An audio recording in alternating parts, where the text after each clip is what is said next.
भी अपनी ओर से कुछ आहुति दे सकूंगा तो मेरा जन्म और जीवन धन्य हो पाएगा। और भाइयों बहनों, वह संघर्ष आज रंग ला रहा है और उसी संघर्ष के लिए इस धरा को नमन करने के लिए मैं विशेष रूप से आपके पास आया हूं। भाइयों बहनों, दो चीजें बहुत साफ है। एक है जिसको हम कहते हैं समस्या और एक है समाधान। दो ध्रुव हैं। एक ध्रुव है जो नकारात्मक सोच के लिए जाना जाता है, वह समस्या है। और भाइयों बहनों, मैं सच कहूं तो कांग्रेस इस देश की समस्या है। आप मानते हैं ना?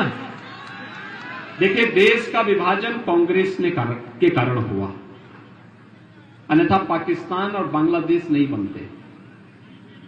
अगर कांग्रेस के नेताओं की अति सत्ता लिप्सा नहीं होती तो देश विभाजित नहीं होता, अखंड भारत होता, अखंड भारत होता। भाइयों बहनों, लौह पुरुष सरदार वल्लभ भाई पटेल ने 1947 में देश आजाद होते ही सोमनाथ के मंदिर के पुनरुद्धार का कार्य किया था। लेकिन कांग्रेस के उस समय के नेता, देश के प्रधानमंत्री जवाहरलाल नेहरू जी ने सोमनाथ मंदिर के पुनरुद्धार का विरोध किया था।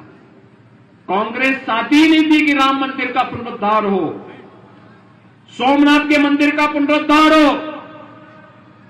कांग्रेस समस्या देने वाली थी। लेकिन भाइयों बहनों, जैसे ही उत्तर प्रदेश में डबल इंजन की भाजपा की सरकार आई और प्रधानमंत्री मोदी जी के आह्वान पर आज समस्या का समाधान हो गया। मैं देख रहा था, राहुल जी कल से परसों से केदारनाथ धाम में दर्शन करने के लिए गए हैं। तो मुझे एक सुखद अनुभूति हुई कि चलिए, राहुल जी को पूर्वाभास हो गया है कि अब कांग्रेस के लिए कोई जगह नहीं बची है। मध्य प्रदेश में कांग्रेस का सफाया तय है और इसीलिए उन्होंने पहले ही केदारनाथ धाम की यात्रा का रास्ता अपना लिया है। भाइयों बहनों, केदारनाथ धाम कांग्रेस की राज्य में, जब उत्तराखंड राज्य में और केंद्र में सरकार थी, तब उत्तराखंड में केदारनाथ धाम पूरी तरह प्राकृतिक आपदा की चपेट में आ गया था।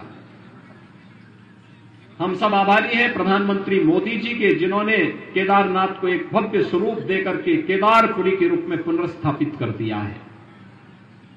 महाकाल का महालोक आज शिवराज सिंह चौहान जी के नेतृत्व में मध्य प्रदेश में एक नई अनुभूति करा रहा है। और वैसे ही अयोध्या में भगवान श्री राम का भव्य मंदिर हो या काशी में काशी विश्वनाथ धाम एक नई अनुभूति कराता है। भाइयों बहनों, विकास की योजनाओं के बारे में अगर आप देखेंगे, इंफ्रास्ट्रक्चर के जो कार्य हो रहे हैं, highway, railway, airport, AIIMS, IIT, IIM, नए नए संस्थान बन रहे हैं और पर्यटन की दृष्टि से जिस प्रकार के विकास के कार्यों को एक नई ऊंचाइयों तक पहुंचाने का कार्य हुआ, नई तेजी के साथ आगे बढ़ाने का काम हुआ।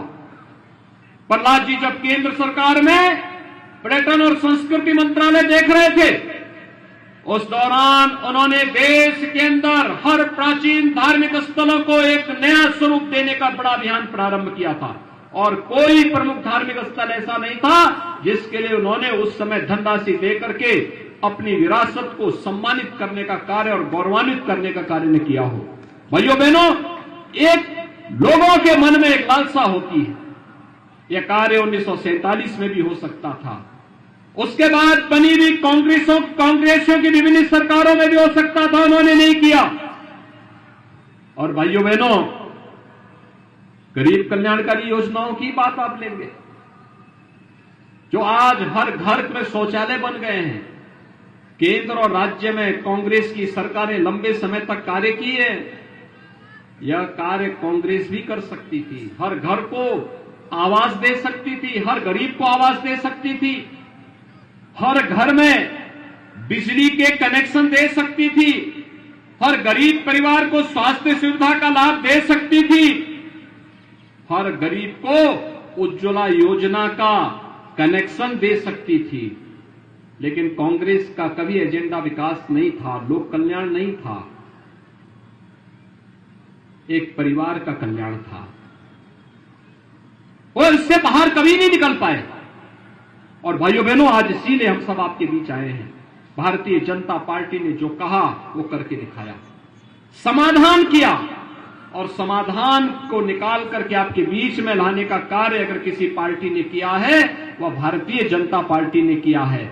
चाहे वह देश की सुरक्षा का हो, देश की समृद्धि का हो, लोक कल्याण का हो, युवाओं के रोजगार का हो, चाहे वह पेयजल की समस्या का समाधान का हो, चाहे खेती की समस्या का समाधान का हो, चाहे वह प्रधानमंत्री किसान सम्मान निधि की योजना के माध्यम से हर किसान को सम्मानित करने का कार्य हो। ये सभी कार्य तो भारतीय जनता पार्टी ने, प्रधानमंत्री मोदी जी ने किया। और भाइयों बहनों, इसीलिए हम सबका एक संकल्प होना चाहिए। आप देखिए ना, भारतीय जनता पार्टी ने विधानसभा चुनाव की जिससे मध्य प्रदेश में किसी भी प्रकार का कोई कंफ्यूजन दूर हो सके, केंद्रीय मंत्रियों को भी विधानसभा के चुनाव में उतार करके जनता से कहा है, आप चिंता मत करिए, आपके साथ हमारे एक एक कार्यकर्ता खड़ा होकर के जनता के साथ हमेशा उनके सुख दुख में खड़ा होकर के कार्य कर देगा। और भाइयों बहनों, उसी में श्री प्रहलाद सिंह पटेल जी भी नरसिंहपुर से आपके प्रत्याशी के रूप में आपके बीच में है। जनता के बीच में जो उत्साह है, मैं भी हेलीपैड से आ रहा हूं, जगह जगह पर हजारों की भीड़ खड़ी है, हजारों की भीड़ खड़ी है। ये भीड़ इस बात की साक्षी है, ये भीड़ इस बात की साक्षी है कि प्रहलाद जी को तो पहले से वे नेता मानते हैं। उनके साथ उनके संघर्षों में वे लगातार कार्य करने के लिए तैयार हैं। बस एक आह्वान की आवश्यकता है। और भाइयों बहनों, उसी आह्वान के लिए मैं आया हूं, क्योंकि प्रहलाद जी संचार कर रहे होंगे 22 जनवरी की, और मैं आपको आह्वान करूंगा, प्रहलाद जी को इतने भारी बहुमत से विजयी बनाइए कि वो आप लोगों को लेकर के भी अयोध्या पहुंचे 22 जनवरी के बाद। भाइयों बहनों, मैं आप सबसे ये अपील करूंगा, यहां पर हमारे राव उदय प्रताप सिंह जी भी है, गाडरवाड़ा से प्रत्याशी हैं, श्री विश्वनाथ सिंह पटेल जी भी है तेंदुखेड़ा से, इन सभी प्रत्याशियों के लिए भी, और महेंद्र नागेश जी भी हैं गोटे गांव से, ये सभी हमारे प्रत्याशी आज यहां पर खड़े हैं। भाइयों बहनों, आप सबसे मेरी अपील होगी, कमल चुनाव चिन्ह पर इन सभी प्रत्याशियों को भारी बहुमत से विजयी बना करके मध्य प्रदेश की विधानसभा को और भी अच्छे तरीके से इस जनपद की दृष्टि, इस क्षेत्र की दृष्टि गौरवान्वित करने की अपील करता हूं। क्या आप सभी सहमत हैं? सभी लोग सहमत हैं?